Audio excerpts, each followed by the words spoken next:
primeira mulher ou a primeira súcubo. Caríssimos amigos, não quero aqui entorpecer a mente de ninguém, mas se você é do tipo que busca conhecimentos e sabe extrair de suas leituras a melhor parte, então, aprecie esta história. Eu fiz um conto sintetizado a partir de arquivos encontrados na internet, na Bíblia, no Zohar, e em alguns achados arqueológicos, dando mais brilho à história e tornando mais fácil de compreender. Digo também que este conto, além de sintético, pode também fazer parte de umas daquelas fábulas encontradas em tantos lugares, como dizem. Quem conta e reconta um conto, aumenta um ponto. Para postar um vídeo em assuntos controversos, eu faço algumas pesquisas relacionadas e comparo entre si, sintetizando uma história mais ampla e mais fácil de assimilar. Então vamos lá. No princípio, ou, um pouquinho antes disso, tudo era trevas. Deus sempre existiu e acabou se sentindo meio único.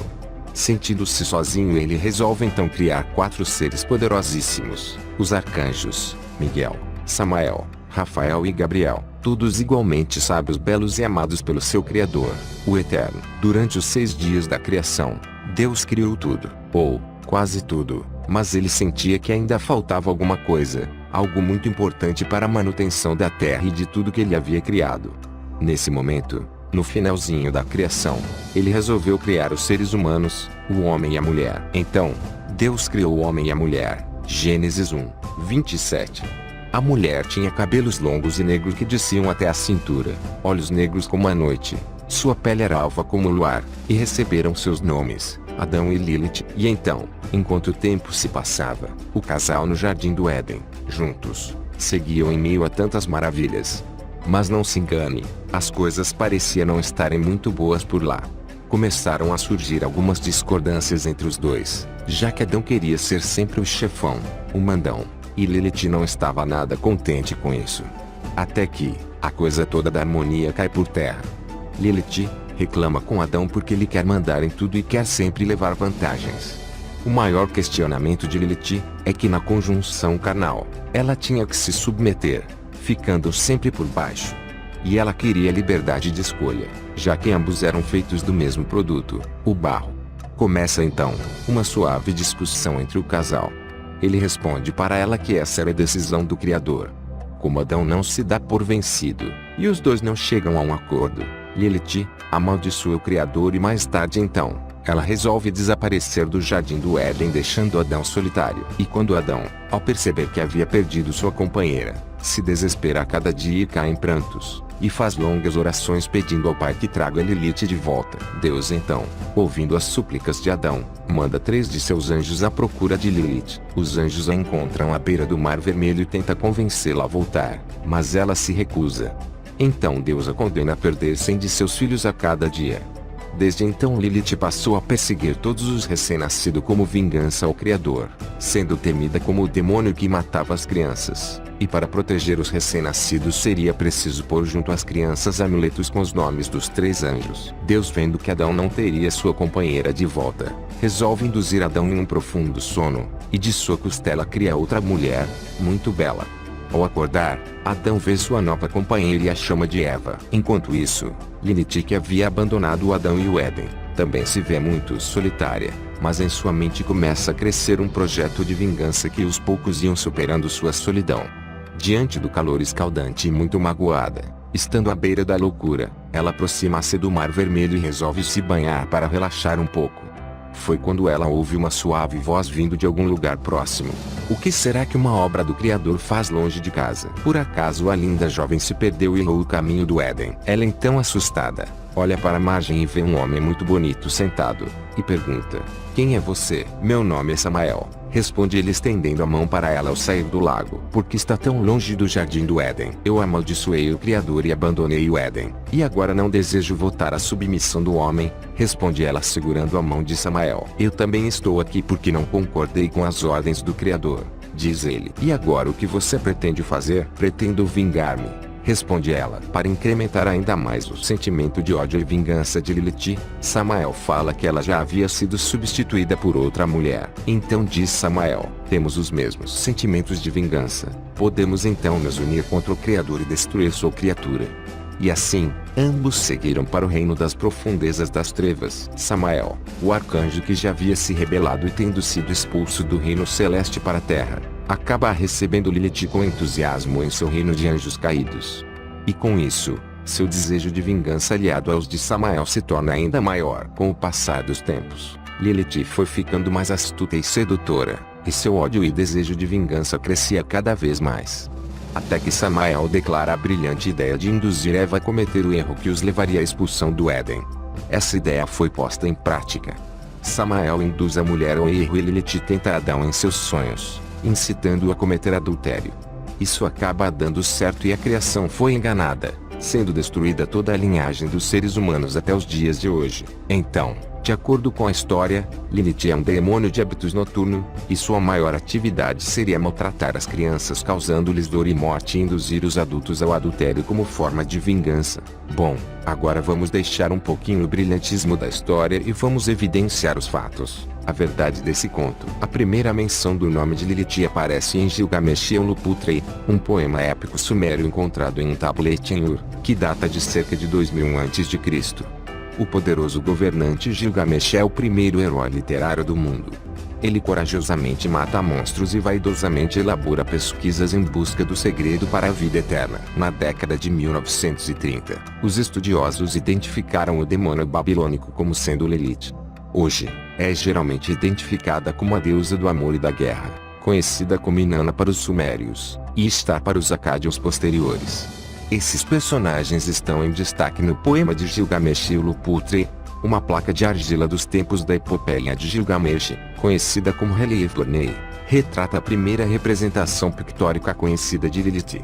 Como uma linda mulher com asas de pássaros, pés com garras e uma coroa com vários chifres. Lilith está sobre 2 leões e ao seu lado há 2 corujas, símbolo de Inanna.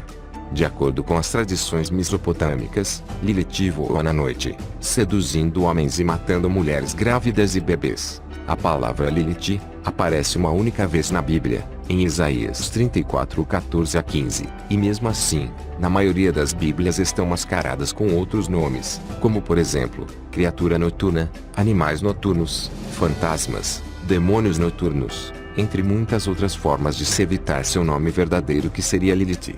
O nome Lilith deriva de uma palavra suméria que significa demônio feminino, e é considerada um demônio da noite que ataca as pessoas principalmente em seus sonhos seduzindo-os ao adultério. Por isso tantas comparações com animais noturnos ou criaturas noturnas, coruja, fantasmas, vento do deserto, ou espírito do deserto, hiena, cabra feroz, bode feroz, monstro da noite, bruxa, etc. Vejamos o que diz Isaías. E as feras do deserto se encontrarão com as hienas, e o sátiro clamará ao seu companheiro, e Lilith pousará ali, e achará lugar de repouso para si. Isaías 34, 14. Depois de muita procura, encontrei uma Bíblia online com a palavra Lilith. Você pode conferir ou fazer suas próprias pesquisas. O nome Lilith deriva do hebraico Laila, que significa a noite. Vejamos o que diz o Zohar. Assim, eles também transgrediram com Nukva Lilith, a pecadora, e desejaram atrair o mundo inteiro em direção ao pecado, para o arremessar para o derradeiro estado de egoísmo. O Zohar, céus e terra. As forças impuras, chamadas morte, contêm uma parte masculina, chamada São, e uma parte feminina, chamada Lilith. E esses espíritos nus dos malvados são chamados prejudicadores, e eles são governados e mortos por Lilith. Nos dias de semana, a força impura tem o poder de infligir enfermidades em recém-nascidos, e Lilith tem o poder de os matar. Vinde e ouvi, existe um espírito feminino supremo criado no princípio junto com Adão, seu nome é Lilith. Zohar 13:19. Após Lilith abandonar Adão, e os anjos insistirem para ela voltar, Deus resolve fazer outra mulher para Adão. Ela vagueia pelo mundo à procura de crianças que possa punir, ela as abraça, apenas para causar-lhes a morte e a dor. Zohar 1:19. Lilith ataca Adão com sonhos eróticos e o faz praticar sexo com ela, que acaba gerando filhos, seres, ou seja, espíritos femininos malignos. Quando Lilith vagueia de um lado para outro à noite, ela brinca malevolamente com os homens, colhendo suas sementes. Quando descobre homens dormindo sozinhos, Lilith e seus demônios femininos aproximam-se deles prendendo-os sorrateiramente. Com eles praticam sexo, absorvem sua semente e procriam por meio deles. Além disso, ela leva os homens a adoecerem sem que eles saibam como essas doenças surgiram. Zoar 1:19c. Deus criou Adão e Lilith do barro. Alfabeto de Ben Sira. Os espíritos bastardos, os demônios, as Liliths, os animais do deserto, e aqueles que atacam as pessoas de surpresa para perverter o espírito do entendimento. Fragmento da Gruta 4. Manuscritos do Mar Morto. Então, parece que a história de Lilith é real. Vejamos algumas evidências. A placa de argila, conhecida como Relief Tournai, que alguns estudiosos identificaram como a primeira representação pictórica conhecida de Lilith. Os mitos mesopotâmicos do demônio Lilith. Uma placa de parede de pedra calcária, descoberta em Arslan-Tash, na Síria, em 1933, datada do 7º ou 8º século a.C. A referência no livro de Isaías 34:14. As tigelas de cerâmica da Mesopotâmia. Os encantamentos aramaicos inscritos na taça que tinha a intenção de proteger um homem chamado Kukai, filho de Gushinai, e Abi, filho de Nanai, e de seus filhos. Outras bacias encontradas, onde Lilith é mostrada com os braços levantados de forma agressiva e sua pele manchada como um leopardo, datando de cerca de 600 d.C. Esta bacia do Museu Semita da Universidade Harvard comprova a longevidade da reputação de Lilith na Mesopotâmia como uma sedutora de homens e assassina de crianças. Os judeus da Sociedade de Publicação Sagrada Escritura a chamam de o monstro da noite. O texto hebraico e as suas melhores traduções empregam a palavra Lilith na passagem de Isaías, mas outras versões são verdadeiras. A sua antiga imagem de um pássaro, criatura da noite e beldão, bruxa. Enquanto Lilith não é mencionada novamente na Bíblia, ela aparece nos manuscritos do Mar Morto encontrados em Qumran. Lilith aparece na canção para um sábio, um hino possivelmente usado no exorcismo. E eu, o sábio, o som da majestade de sua beleza para aterrorizar e confundir todos os espíritos de destruição de anjos e os espíritos bastardos, os demônios. Lilith. A imagem de Lilith foi descoberta em numerosas tigelas de cerâmica conhecidas como tigelas de encantamento para os feitiços aramaico nelas inscritos. As tigelas de encantamento, que data de cerca de 600 d.C. em exposição no Museu Semita da Universidade de Harvard. O alfabeto de Ben Sira foi introduzido para o judaísmo medieval. Alfabeto, um texto anônimo, contém 22 episódios, correspondentes às 22 letras do alfabeto hebraico. O 5º episódio inclui uma Lilith que era para atormentar e aterrorizar a população para gerações vindouras. Até certo ponto, o alfabeto de Ben Sira mostra uma Lilith familiar. Ela é destrutiva, ela pode voar e tem uma propensão para o sexo. No entanto, este conto acrescenta uma nova reviravolta. Ela é a primeira mulher de Adão, antes de Eva, que corajosamente deixa o Éden, porque ela é tratada como inferior do homem. Lilith era uma súcubo que invadiu o sono e induziu o homem às práticas libidinosas contra sua própria vontade ou conhecimento. Então, amigos, pelo que podemos perceber, Lilith existiu de fato, mas como toda a história da criação é uma verdadeira incógnita para nossa época, temos aí muitas evidências de sua real existência.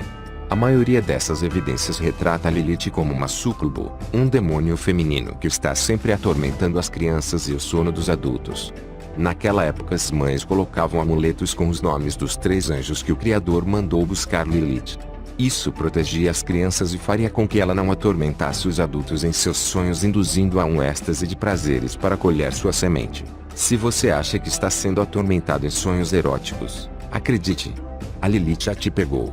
Caso esteja querendo se livrar dela, faça um amuleto, um patuá, um encantamento ou qualquer coisa com os nomes dos 3 anjos a seguir: Snvi, Snsvi e Isminglov, ou em sua tradução, Sanvi, Sansavi e Samanjilaf. Isso protegeria os bebês recém-nascidos. Para adultos, homens, seriam necessários 8 dias de proteção, e para as mulheres 20 dias. Essa proteção impediria que seus maridos fossem seduzidos por Lilith em seus sonhos, vindo a cometer adultério, uma traição sonâmbula. Cuidado que eles podem não querer acordar mais. Abraços a todos e cuidem-se.